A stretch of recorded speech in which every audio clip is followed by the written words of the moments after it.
Hi, my name is Peter Stockwell, and I am hosting this episode of Meet the Author, sponsored by Author Event Network in partnership with the Bremerton Public Access Television. Author Event Network is a non-profit association of local authors who sign books at local festivals, fairs, and events. Founder Guy Morris was out of town for this recording and asked me to interview today's guest. I wish to thank him for the opportunity. Our guest for this show is Northwest author and friend Ronald Schulz. Welcome, Ron. Well, hi, Peter. So how's it been going with you? Hey, really good, really good. I've been doing a lot of traveling and less time writing the past few weeks, but I'm going to get back into it. That happens. That does happen. Yeah. So, what inspired you to become an author in the first place? Well, I've had a rather tumultuous life, to put it mildly, and why make it up when you've got it right there in the raw? And so I've always been kind of curious about writing it up, and so I took a few classes. And the problem is I can't afford to self-publish, at least my wife won't let me. And there's a lot of expenses that get into it anyway. And so, but I was very fortunate, that I'm published by Tumbleweed Books right now. So I've got 3 books here by Tumbleweed and 2 in the pipeline. Very good. And where's Tumbleweed? They're up in Ontario, Canada. Okay. Yeah, so they're not super local, but nowadays everything is, hooked up and linked up and online with each other, so you can be a million miles away and still be close. Okay. Very good. So you have a particular writing style then. It's more like memoir? It's memoir. It's memoir, but racy memoir, and I'm told that it reads like a novel. Okay? So it's not dry. Not dry, that's good. Well, tell our audience, do you have any other genres you like to write? Well, I'm deeply into history and anthropology and all that fun stuff, travel, and I tend to mix everything up in that regard. Of course, when you're doing I do a series of memoirs. A series, but each of them is in depth in a particular aspect of life, right there, or typical time period.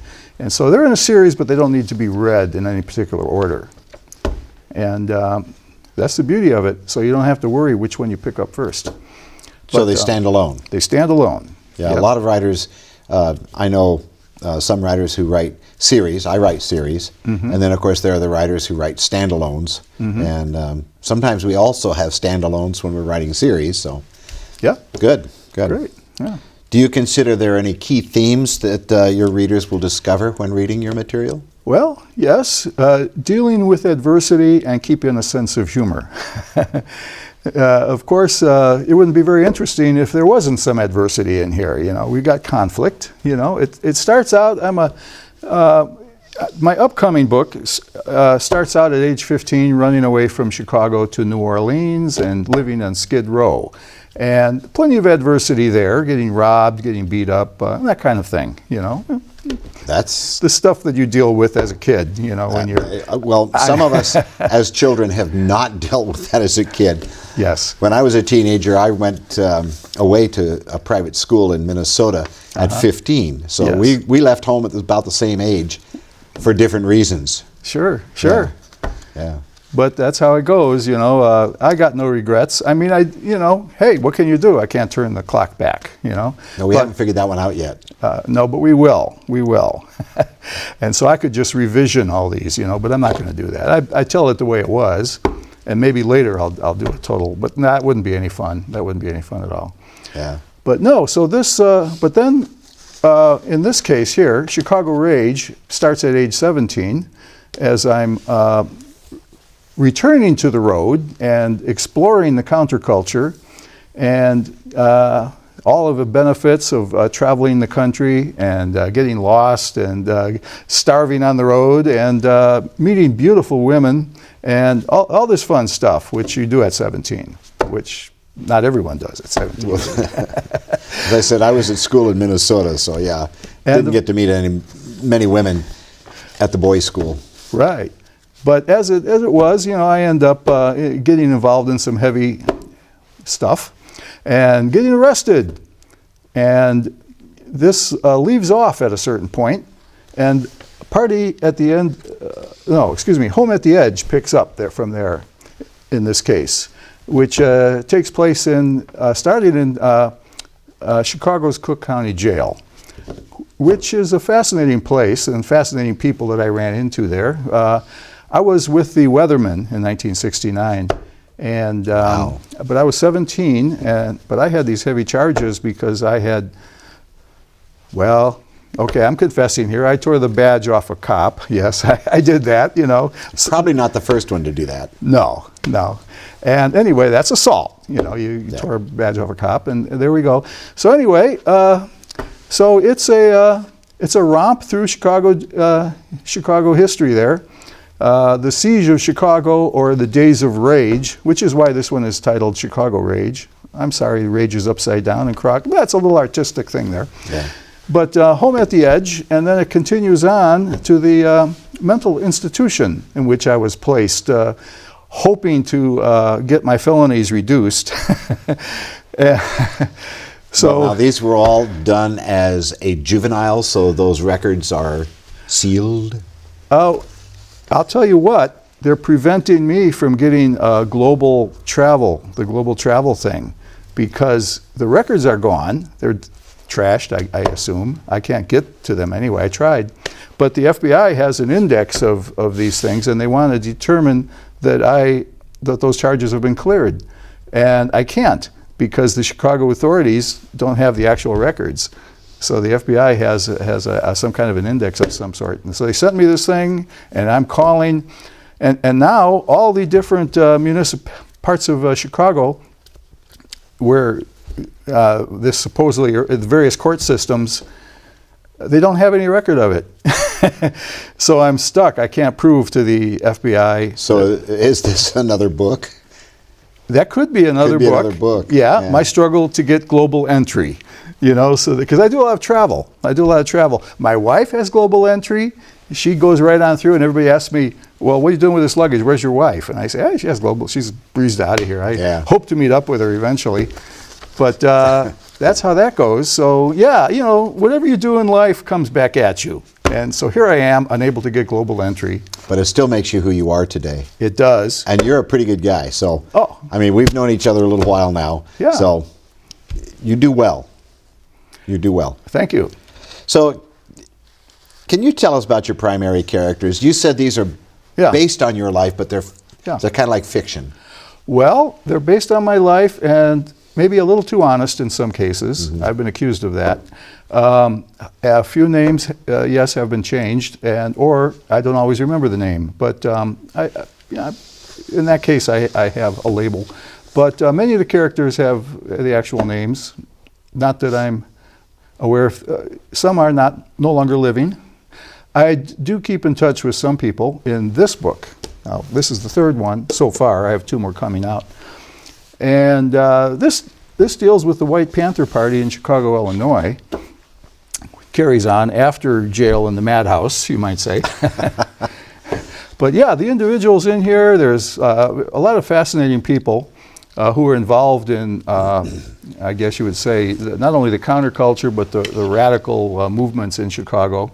After, Chicago 8, after all that era, Chicago maintained a lot of heavy radical subculture going on. And so this is trying to document some of that, which is so far not being well done, really in a more intimate way. Dealing with people, yes, intimate, friends, lovers, and associates. And so that's got a lot of names in it, including a couple of officers who were involved with us too. Yeah. Very good. Well, what compelled you to include your personal experiences in these stories? Because you think, as you were saying earlier, you had something to tell. Yes. Well, I'm too old to hang at this point. Let them try. I hope so. But it's I got nothing to hide. I have friends who are very, very scared of the past catching up with them or something like that. But I consider that's ancient history. We're ancient. now. I am anyway. You're still quite young. We're about the same age. Yes, we are. Young at heart. Well, always that. Yes. Always young at heart. And I consider myself a survivor. And as long as I survived, I got no reason to hide anything. Yeah. Yeah, I get that. Yeah. Because sometimes people want to blackmail us or whatever to embarrass us, to get something from us. Yeah. And we need to sometimes just simply say, okay. Sure. If you have, And you've already told the story, so okay. all those compromising pictures I sent you, you can post them all. Yeah. Yeah. No, I'm not afraid of compromising situations. I'm very well compromised. Yeah. Well, you've shared the titles of your books with our audience. Okay. And so now we have an idea of what rage took place in Chicago, the home at the edge. Tell us more a little about Party at the End of the Rainbow. Okay. Well, Bob Rudnick was a radio DJ in Chicago. He was one of the first big rock and roll DJs in the Chicago area. Well, he was around the country too. And at that time, up in Ann Arbor, the Sinclair started the White Panther Party, which was in alliance with the Black Panthers, kind of a thing. And so Bob Rudnick decided to open a chapter in Chicago. And right about that time, there's some early adventures in here of me around the country. And then I pick up a flyer in Chicago, and wow, White Panthers, huh? This is exactly where I want to be. So, based on the flyer, I barged in and became a White Panther. So it's a lot of events there. We had some interesting characters. We had a 10-point program like the Black Panthers did, but it was more geared towards radical youth, youth movement. But there was another radical youth movement at the same time geared toward greasers, and that was Rising Up Angry, started by Michael James, who, by the way, is still very active in the Chicago area. In fact, he also interviewed me recently on his Heartland radio program. Very good. And so, yeah, there's a lot of interesting characters. It's really a part of Chicago history. That part of unknown or less known aspect of the underground movements in Chicago after the convention, 1968 convention and so forth. Yeah. Yeah. Now, you mentioned 2 other books that are coming out. Yeah. These books are early in your life. Yeah. Are the new books coming out a little more Well, eventually. up to date? Yeah, I'm going to, okay, well, I have 2 books I'm waiting to come out. One is about the 15-year-old runaway thing. And another one is the sequel to Party at the End of the Rainbow, where I get together with some members of an underground newspaper called The Seed, the Chicago Seed, and we started a commune up in Wisconsin, and harvested grain and started an organic farm. However, our main income came from silkscreen T-shirts, which was all the rage right then. Yeah. And so that's a slightly different take, or it's a new evolution, I guess you would say, from the White Panthers. And following that, I hitchhiked across North Africa to Asia, and that's going to be in the 70s. I've got various versions of that which I don't have fully worked out yet. And is that in another book? Yes. So A that's third why book? I don't want to cram it all into one book. Well, I get that. It wouldn't be any fun, but or it might be for some people. But yeah, no, that's why I have a series. If I crammed all this into one book. This takes place in approximately all in the same pretty much year and a half. But Okay.